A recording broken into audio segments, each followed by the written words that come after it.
on the cover? That one there, that's Karen Smith. She is one of the dumbest girls you will ever meet. Damien sat next to her in English last year. She asked me how to spell orange. That little one, that's Gretchen Wieners. She's totally rich because her dad invented toaster strudel. Gretchen Wieners knows everybody's business. She knows everything about everyone.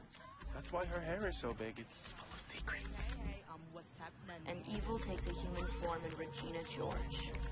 Don't be fooled, because she may seem like your typical selfish, backstabbing, slut-faced hoe bag, but in reality, she is so much more than that. She's the queen bee, the star. Those other two are just her little workers. Regina George. How do I even begin to explain Regina George? Regina George is flawless. She has 2 Fendi purses and a silver Lexus. I hear her hair is insured for $10,000. I hear she does car commercials in Japan. Her favorite movie is Varsity Blues. One time she met John Stamos on a plane. And he told her she was pretty. One time she punched me in the face. It was awesome. She always looks fierce. She always wins Spring Fling Queen. Who cares? I care. Every year the seniors throw this dance for the underclassmen called the Spring Fling. And whosoever is elected Spring Fling King and Queen automatically becomes head of the Student Activities Committee. And since I am an active member of the Student Activities Committee, I would say, yeah, I care. Wow, Damien, you've truly outgayed yourself. Here, this map is going to be your guide to North Shore. Now, where you sit in the cafeteria is crucial because you got everybody there. You got your freshmen, ROTC guys, preps, JV jocks, Asian nerds, cool Asians, varsity jocks, unfriendly black hotties, girls who eat their feelings, girls who don't eat anything, desperate wannabes, burnouts, sexually active band geeks, the greatest people you will ever meet, and the worst. Beware of the plastic. Well, probably a fair number of you have seen this film. It's a film called Mean Girls, and it is a film about high school and the effects that social cliques have on the students. And I have to say, in watching it, I remember my high school days very, very well in California, although I'm not going to tell you which of those groups I was in. Unfortunately, where I went to high school, there were lots of cliques, there was harshness, there was a lot of mean-spiritedness. And in the movie Mean Girls, a new student named Katie is unprepared for the first day of school, but with the help of some social outcasts that we just saw, she quickly learns about the various groups around campus. She quickly encounters the most exclusive group of all, a group of girls known as the Plastics. Well, I think the film is entertaining. It points to a reality that makes me very, very sad. See, I've come to understand that a fundamental part of our Western culture and a fundamental aspect of the United States is the presence of in-groups and out-groups, the chosen, the not chosen, the welcome, the unwelcome, the members, the non-members. This is just part of who we are as a society, and what happens in high schools, although it changes and morphs, I believe unfortunately continues well on into adulthood, although we may call it something else, and perhaps we like to imagine that it's not the case. And what's worst of all with these members, non-members, welcome, unwelcome, in-group, out-group, is it so often happens in churches. Can you imagine that? You know, having in-groups and out-groups is fine as long as you're on the inside, but being on the outside is no fun at all. It hurts.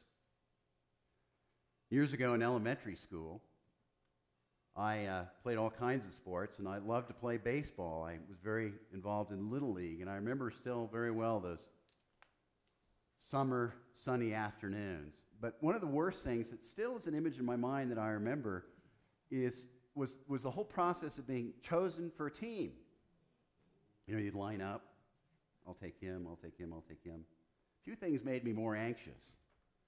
And as I think back to those times, I was the kid that was never chosen first, thank God never last, but always somewhere in the middle. And that was okay with me. I didn't have the pressure of being the one that was chosen first, And I didn't have to deal with the embarrassment or the shame of being the one that was chosen last. And despite this, I still felt nervous and always sad about the kid that was chosen last, or worst of all, not picked at all. I have an image in my mind from those days. I don't remember the kid's name, but I remember the event. One day, teams were chosen, and there was this kid that was not only not chosen, but was not picked at all. And I can still see him in my mind walking off the field with his head hung low and his face to the ground. And to add insult to injury, none of the adults went after him. It's a bummer not to be chosen. It cuts deep, doesn't it? Our reading today is from the Gospel of John, and just some context for those of you that weren't here last week. Our text today is in the part of John's Gospel that is known as the Farewell Discourse. It's where Jesus is spending his last night before he's crucified with his closest group, and he's sharing as much wisdom as he can. Remember last week, Jesus said, "I am the vine and my Father is the gardener. I am the vine and you are the branches. And my Father prunes back the branches so that they'll bear more fruit. I am the vine, you are the branches, and apart from me you can do nothing." Well, last week I said that it's in these verses that Jesus makes it clear that God is the source of life, that apart from God we would be a really sorry lot, and that God prunes or cuts stuff out of our lives to help us grow and to become closer to God. Well, just after Jesus makes these points, in today's reading, Jesus says, "Remember, I chose you, and I put you in the world to bear fruit, fruit that will not spoil." Well, while Jesus is clearly speaking to his closest followers through these words, I believe that Jesus is also speaking these words to you and to me. And I believe that if we pay close attention to what he is saying, and we take his words to heart, and we live our lives based on just these few words, then our world will be rocked. Jesus says, you are chosen by God. You are chosen by God. You are chosen by God to do amazing things with your life. You are chosen by God to change your life and those around you. You are also chosen by God to believe that everyone else around you is chosen along with you and has a purpose. And everyone is chosen to love. The fruit that Jesus is speaking of is love. Said another way, neither you nor anyone around you is an accident. We're all chosen. Can you imagine what your life, and I struggle with this sometimes, but can you imagine what your life would really be if you truly got and believed and acted upon this notion that God chose you? Can you imagine how this valley would change if people up and down the valley got and believed that they too were chosen by God? Can you imagine how everything would be different if everyone we encountered chose to love and chose to acknowledge this?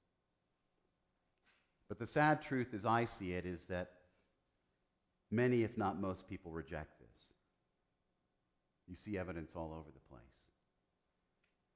Selfishness, intentionally hurting others through word and action, betraying trust, breaking commitments, not telling the truth, lacking integrity.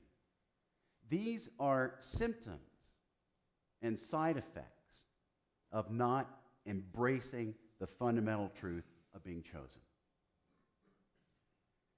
And when we see others acting in the ways I just described, or ourselves, it's because we don't embrace these words of Jesus.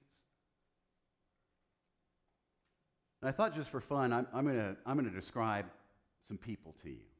And as I give you some details about their lives, I want you to be thinking in your mind, is he or she chosen? Just think about these people as I describe them. Is he or she chosen? So the first person I want to describe hated people who didn't share his religion. He hated them.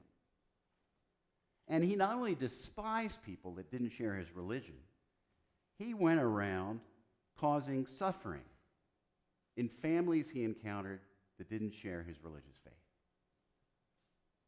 He went everywhere he could, telling anyone who would listen how useless people were who didn't agree with his opinions.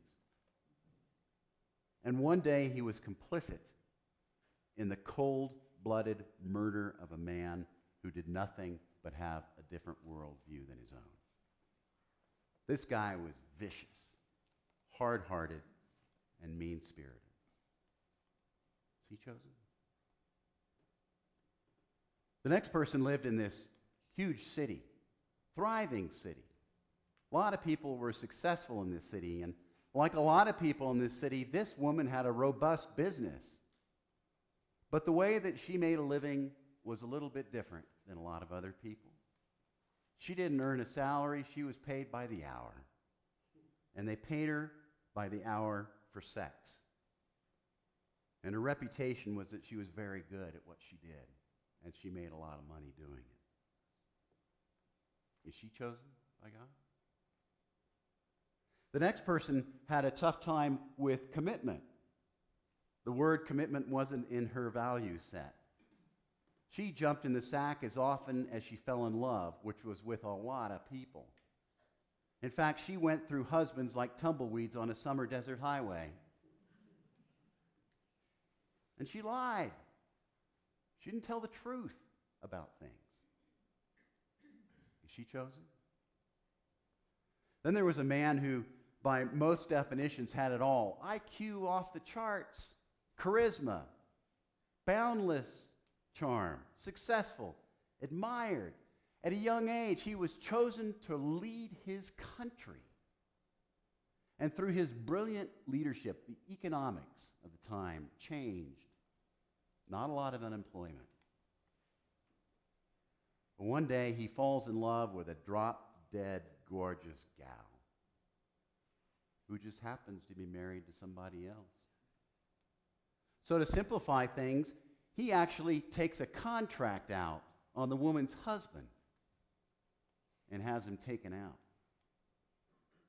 And then, when the husband is killed, the man consoles the poor widow and takes her as his own. Is he chosen? Were the four people I described, were they chosen by God? Would it surprise you if I said to you that all four were chosen by God? Can any of you name the four? Would it surprise you if I told you in order that the people I just described, without exaggeration, were St. Paul, Rahab, the woman at the well, and King David? And the lives of these four, as clearly as any other life, show not only that God chooses us, chooses you, but chooses us not based on who we are or what we do or what we have done or how good we are or what social group we're in. God chooses us. So much for preconceptions as to who's in and who's out. So much for membership requirements. The bottom line question, my friends, is whether or not we will accept this invitation to base our lives on the idea that we are chosen. Whether we will live and act in love as if we believe everybody else is chosen too. Now, it is important to point out that the four people I described eventually did make a profound choice to turn their lives to God. They didn't just keep doing the things that I said. They turned their lives to God. They got that they were chosen, and it turned them around 180 degrees. St. Paul, more than anybody else in history, was responsible for the worldwide spread of Christianity.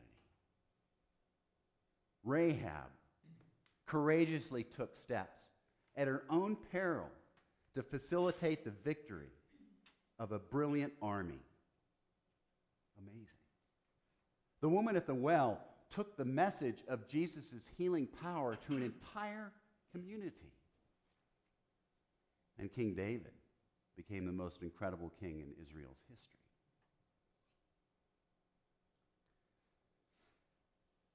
I feel sad because as I look around this village in the valley and our country, it's pretty clear to me that most people don't take this message seriously, nor do a lot of people of faith. So why is that? And what are some things that get in the way? Well, just for a few seconds, I want to highlight a few of the reasons I see that I believe that we don't take this message of being chosen seriously. First, our egos can get in the way. Our egos can get in the way of a lot of things, and certainly our egos can get in the way of hearing what God says to us or embracing this idea of being chosen. Certainly when we are at the center of our own universe, it's pretty tough to pay too much attention to God or our need for God. And if I see other people as not being nearly as awesome as I am, I'm not going to be spending much time thinking about the fact that others are chosen. I wonder if this has something to do with the fact that in Aspen and Snowmass, that 18% of the population is part of a religious community of faith.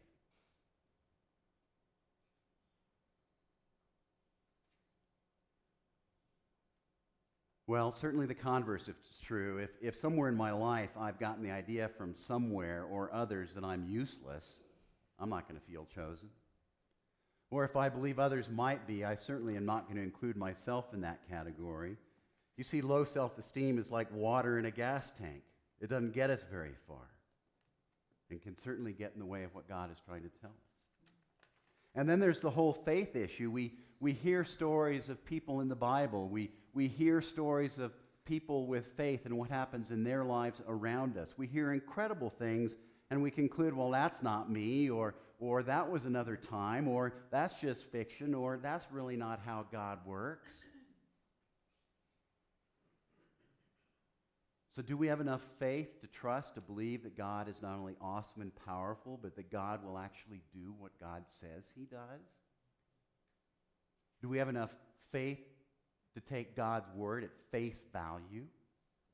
If God says, I am chosen and you are chosen, do we have enough faith and guts and chutzpah just to take it and accept it and live by it? A pastor named Stephen Furtick says, faith is not just a get-out-of-hell-free card. It's the most vital building block in your relationship with God, and it's the only foundation worth building your entire life on. And if this is true, which I believe it is, then we either need to make the choice to believe we were chosen by God or to ask God to give us such faith. And there are lots of other things that get in the way. Untreated depression, untreated anxiety, addictions, isolation, fear, the list goes on and on. You know, today is a day full of emotions for lots of us who are here. First, in a few weeks, as we pointed out earlier, through the summer and into the next fall, families that are here in this village are going to be going through a major league transition. The end of high school. For some, it's going to mean going off to college, for others to a job, for others, yet an unknown path. But what's clear is this transition is massive. It's huge. And for the kids going off somewhere, I believe you are headed off into a culture full of astounding opportunities, amazing chances to thrive and succeed, the option to do whatever you set your mind to. Don't let anybody ever tell you anything else. Your future is 100% your choice.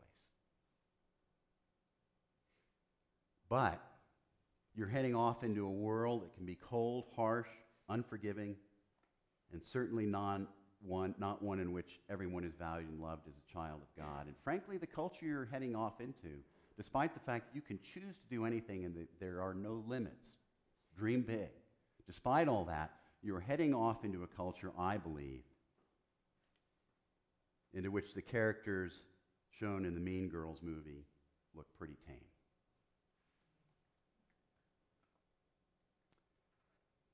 But today's emotional not only because of the high school grads, it's emotional because it's Mother's Day. And everybody here is in a different place when it comes to Mother's Day. Some of you here have or had amazing moms. Loving, caring, giving, just outstanding. Not perfect, but just outstanding. The truth is, others of you here today have or had moms that frankly just dropped the ball.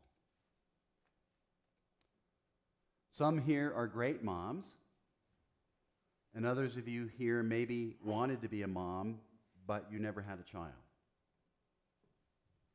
And most moms here today are probably in touch with both your successes, and if I know most moms, as I know moms, you're also in touch with your failures, just as dads are. And as I said, today is a day of a lot of emotion for Mother's Day alone. So whether you're graduating from high school or you are a mother this day, or you are in neither category, I really hope and pray that you will keep something front and center. We do not have control over most things. We have zero control over other people. But we have a ton of control over something else. We can choose to accept or reject the idea that God has picked us for his team. We can choose to accept or reject the idea that God has picked everyone for his team. We can choose to accept or reject that it is our God-given job and calling to spend our lives loving the most unlovable. The choice is ours and ours alone. But remember, when you make the choice to accept what I've just been speaking about, it may or may not change people around you, but it will radically alter the course of your life. And let us pray.